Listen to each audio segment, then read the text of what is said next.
been involved in police education and researching police education since around 2008-ish. And so I'm going to be focusing on police education, and Charles will then be basically putting forward the proposal of how we within University of East London are starting to develop a process to embed principles within our education programs, specifically for direct entry students. So that's those students who are already in the police service and wish to do a degree. Let me start with, back in 2010, when I was doing my research, Peter Nerud, who then went on obviously to write the review into police training that led to the graduate approach that we're now undertaking, gave the Socratean why we need to be a far more educated police service. And he basically said at that time, he said, the reality is that good policing should now be based on a science and not just human skills, in the same way that the modern paramedic nurse practices are based on science and not on the handbook of Florence Nightingale, for example. Now, alas, police training had changed very little since the sort of beginning of policing, really. Had really not changed. And although we talk about today about critical thinking within policing, we talk about it in a very process-driven way. And critical thinking is actually not a modern concept. You can go back to 1919 with Auguste Vollmer in the Berkeley Police Department in California, who put forward the ideas of a critical approach to thinking in policing, and also a forensic approach within policing as well, whilst keeping the Peelian, the police of the public and the public of the police at the core of everything that we do. And where my understanding, my belief is that this is where we need to be taking our education process forward. And this is very much supported. Steve Savage, back in 2007, his book Police Reform, talks about police reform comes through system failure. And in many ways, we have a system failure within British policing today. Actually, you could say that actually it's bigger than just the UK, it's into the USA, it's across the globe, where policing has lost its direction. And so what we are going to be discussing, what we're looking at, is putting the focus back again.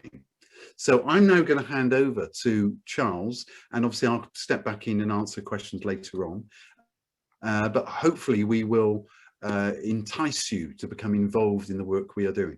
Charles Chrichlow, hopefully will now put on his phone, his camera. So I'll hand over to Charles Chrichlow, QPM, who is my very close colleague and at the UEL, and also my former colleague from the National Black Police Association as well. Okay, thank you very much, Rick. Well, it's been a year since I retired from policing, and so it's a year since I've been kind of staring down into cameras as I'm doing now. It's also been a year since a 16-year-old in Minneapolis witnessed something happening to a fellow human being. And that 16-year-old had a telephone and camera and made the choice to press record. And in so doing, statues began to fall on the opposite side of the Atlantic. And that's where I want to start the conversation, actually, because building on what Ruwan just said, then to ground the public aspect of the Peelian principle, is that the reason why that happened, and Ruwan mentioned the fact that that things in the book that he referenced, that things change as a result of system failures. And I would argue that cameras, that aspect of technology has brought about more accountability and more questioning of policing, probably than any other anything you can think about, any set of committees, any review, public inquiries, and so on. And so the other side of that is that if it is that the use of mobile phones and video in the police at the street level can bring about that level of questioning, what would happen if the other side of policing, the strategic side of policing, was exposed to a similar level of the public gaze into what actually goes on in policing? Because I would argue that much of what happens in the policing realm actually is not necessary to be to take place behind this fortress, and could very well be open to cameras, to open to the public. And that's where I think that a similar degree of accountability, a similar degree of conversation, a similar degree of questioning would flow if the public were able to see what goes on within police, how decisions are made, how strategies are formed, and so on. And I've seen this, firsthand, where, for example, if we look at, say, how equality, diversity, and human rights strategies are developed, these things, and there's no reason why these things couldn't be worked in conjunction with the public, or whether these boardrooms couldn't be opened so that the public could be a part of this. But you see where there isn't that public scrutiny, that visibility, these things tend to fall way down the list of priorities in policing terms. So I think there is a case for a radical amount of transparency. And so what happened in the period after George Floyd, I spent a good period of time, during May, June, talking to people. I mean, we had roughly about 10,000 people marched in Manchester, for example, which was, I think that was, unprecedented. And what I detected was a high degree of trauma, a lot of intergenerational trauma, going back many decades. And of course, you saw the signs: no justice, no peace, white silence is violence, decolonization, of policing, decolonization of education. We saw all of that, And I asked the question, when people said that policing and that there's a need for criminal justice reform, really, what needed to change? And there were 5 things that came back to me, which formed what I called a manifesto, for rethinking policing. And the 5 things were, at the top of the list: transparency, radical transparency; accountability, the way that policing, the way that things are scrutinized, scrutiny, education, that was a big thing, and reparation, right? So I'm just going to talk briefly. I'm trying to really canter through this, because what has happened since is that this has now formed the basis for the where we want to take the policing degree that myself and Ruwan are delivering.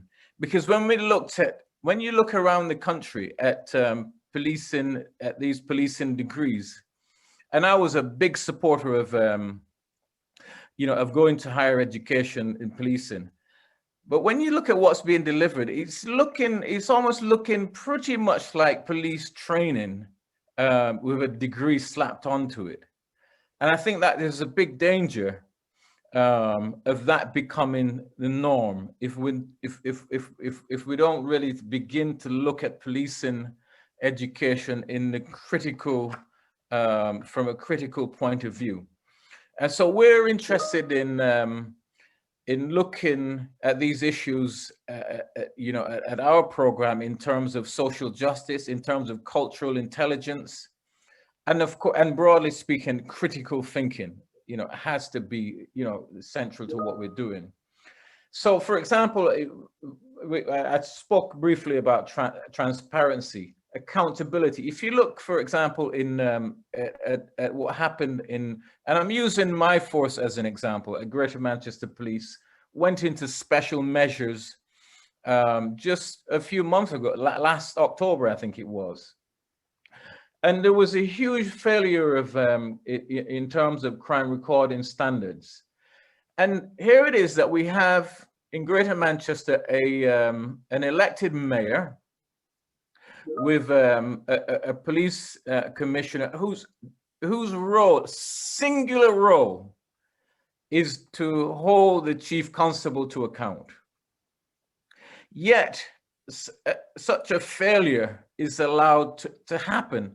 I think all of that points to the fact that that the structures of accountability, they're not working actually.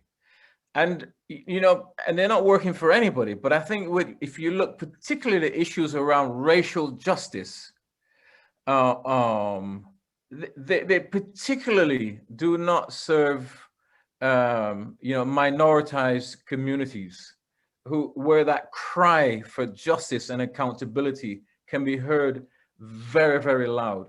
And what happened after George Floyd really was pretty much an emotional response from policing, but not the type of response that's going to get us anywhere unless we look at these issues in a very, very serious manner. And so transparency, accountability, scrutiny. I haven't seen anything coming out of the College of Policing that would suggest that that we should be satisfied with much of what happens around race and diversity and those type of issues. The structures are very, very weak, and I think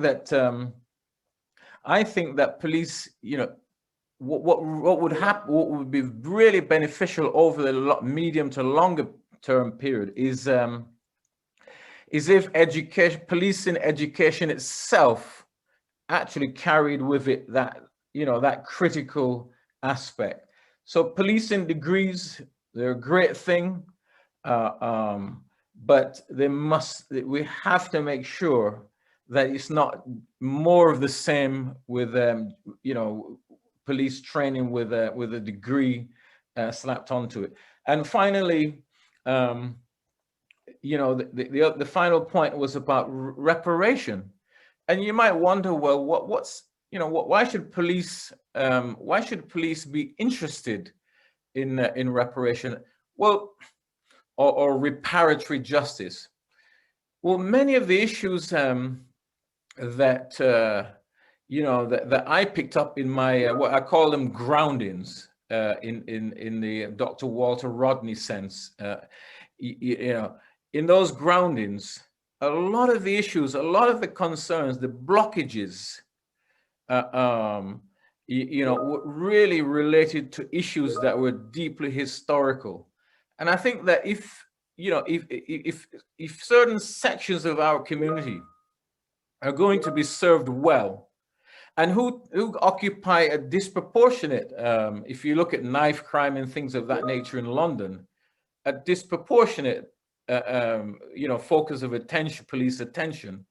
If we're going to be successful in addressing those issues, we have to be in the business of reparatory justice, of understanding that actually there is a job of repair that needs to be done if we're going to be successful. Otherwise, this is really just an academic exercise. And so, those 5 points really were transparency, accountability, scrutiny, education, reparation. Those issues are going to focus heavily in the degree program that myself and Ruwan-Perera are about to embark on. And I'll leave it there, obviously, because we're pushed up against time. But happy to. This is really just a very, very brief insight into a manifesto that I'd put together that was really designed to help the community and to help activists who in the sort of police reform realm to understand and to be able to engage and to bring forward the issues in a constructive manner.